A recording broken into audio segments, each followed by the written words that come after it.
Well, Coppin, they're a very fast-paced, aggressive basketball team. They're averaging things that pop out. They're averaging 27 attempted three-pointers per game.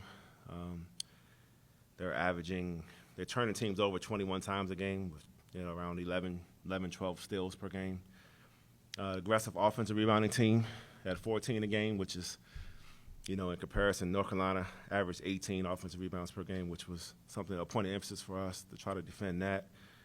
They've got two guys that are leading them that are carrying them in scoring. One kid, Cole, who's been two-time MEAC freshman of the week already, averaging about 15 points per game. They have a senior transfer in Troy Franklin, who's averaging right around 12, 13 a game, who's pretty aggressive. Both those guys actually boost up those steals per game. They're both right around 3 per game apiece. So, we expect them to come in and pressure us and be in attack mode and also obviously look to shoot the three ball. I know they don't shoot at a real high percentage.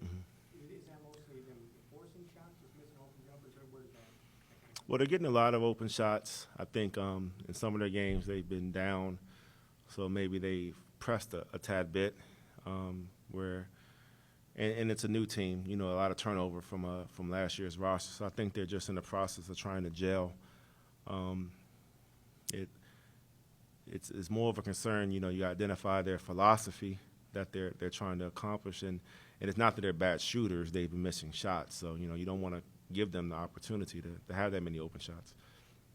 What do they do to turn teams over so much, basically? Is it just ball pressure, or do they come at you? Yeah, it starts just a variety of things. I mean, they start with ball pressure. I mean, they're not always in a full court, man-to-man type of look, but they do a good job of scrambling and helping. They're in the passing lanes. They're aggressive. They're overplaying, so they're forcing you into, unforced turnovers at times. But other times, they're just always going to be there. You're not going to have any space to operate. They're going to be constantly moving their feet and communicating. And they're playing 10, 11 guys as well, so they're able to stay fresh.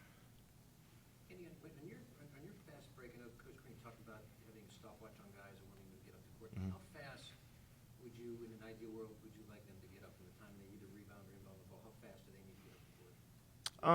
I don't know that we've ever quantified the exact amount of time.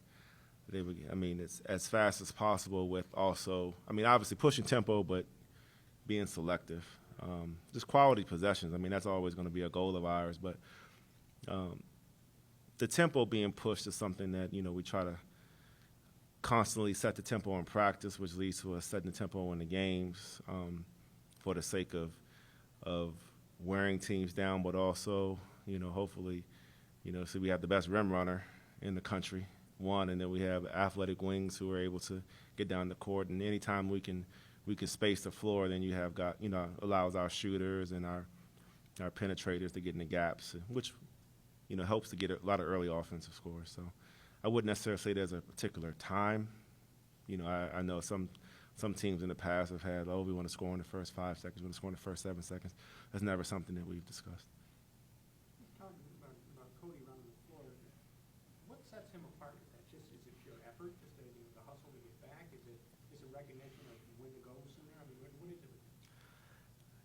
To my time being around Cody, I realized that I don't know if he gets the credit per se for for the competitor that he is. He's just a absolute competitor. He wants to win at everything that he does.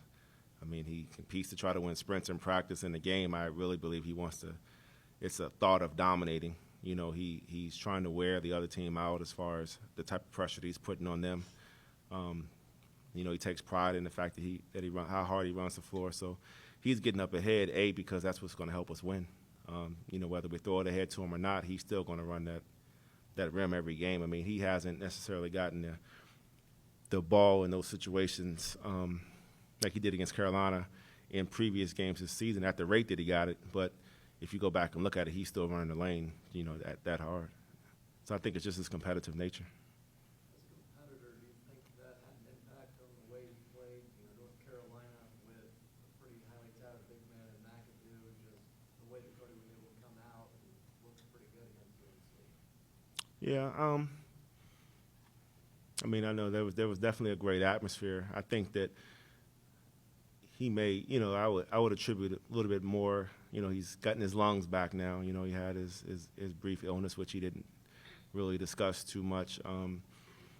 But obviously, you have an opportunity to elevate your level of play. That's what the best players do in certain situations. This team has shown almost a ruthlessness, and when you get up on someone, you bury them. Is that hard to coach? Does it come naturally for them, just that ability to not let off when you jump ahead of somebody? Honestly, it's been an approach of ours we play it possession by possession.